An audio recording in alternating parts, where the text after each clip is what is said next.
Hey everyone, welcome back to the Board Game Spotlight. Today we're looking at Bad Maps from Floodgate Games. It's for 3 to 5 players and it plays in about 40 minutes. So let's take it to the table and I'm going to tell you about it.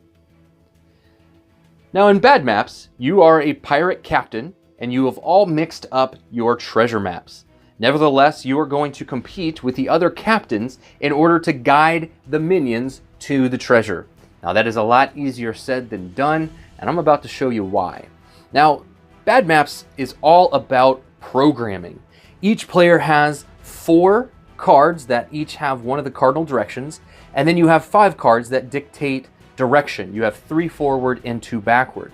Now at the beginning of the game, each player is going to draw 4 of these round 1 objective cards. Now these cards are how you're going to score points. You are trying to get, in this case, the blue minion in first or second place, or maybe you keep the blue minion and try to get them in last place, or maybe you want to keep the gray minion and try to get them in last place, and so on and so forth. It really just depends on what objectives that you were able to draw. Now each player is going to take on the role of a captain, and the basic game, each player has the same ability, though if you want to play a more advanced, each player does come with an asymmetric ability. But in this instance, we're just going to show you the basic game today. You're also going to play with this blackout card. Now this blackout card is going to tell you exactly how you program the cards on each of the minions. Now it's important to note that you don't actually own a specific minion. You are the pirate captains and these minions all work for you. So when you place a card on a minion in the first 1 or 2 slots, those cards must be played face up. Then any subsequent numbers, again 3, 4, and 5, can be played face down secretly. The other captains won't necessarily know what you put there. They will see a cardinal direction or a numbered distance line. And so what we're going to do is at the beginning of the game, the first player is going to assign a card to a minion, and the first card they assign to a minion becomes the first mate. And the first mate is the first minion to move after we've all programmed our cards to all of the minions. So let's go ahead and fast forward and show you what that looks like when we program our cards out. Okay, so after we've all placed our cards, then you're going to go into the map phase of the game, and this is when you're going to actually activate. The minions are going to follow their maps that we have created for them. And this is where the game really gets kind of hysterical. There's a lot of chaos because, again, we've all played cards trying to get the minion to do what we want them to do based on the objective that we may be trying to accomplish. Before we placed any of our cards, we would have discarded one of our objectives from our hand. And so let's get rid of the gray objective. And then before we reveal any cards, we'll go back to our objectives and we will discard another. So I think we're going to try to score off of the blue minion. So either last place or first or second place. So at this time, we would then go to the first mate, which again was whichever minion had a card played on them first. And we're going to move that minion. And we're going to go around the table activating all of these map cards and having the minions do exactly what they say. So in this case, the blue minion goes forward once, and then we'll come over here and they go backwards twice, which actually causes them to fall off into the ocean. When that happens, they go back on their start space. Now, again, it's important to note that if a minion ends the round on their start space, they are disqualified from scoring points for the round. So when you're placing your map cards out there, it's really important that you try not to make them fall off or fall into pits unless you're trying to, mess up another opponent or another player. But if you're trying to score for them, you definitely do not want them to end on their start space. And then whenever we move a card off, we would then, it would just get pushed down to show that that minion has accomplished or activated the first card in that row. So here we have east.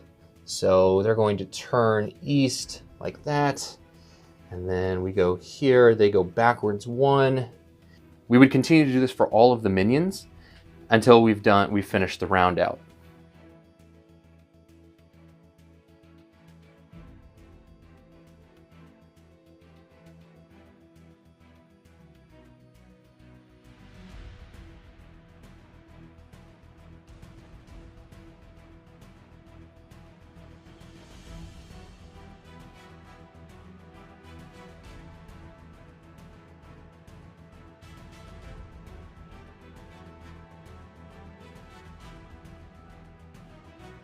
So after we have finished activating all of the map cards for each of the minions, we would then look at each of the minions' place, and then we would determine if any of our minions meet our objectives. So did the blue minion end in first or second place?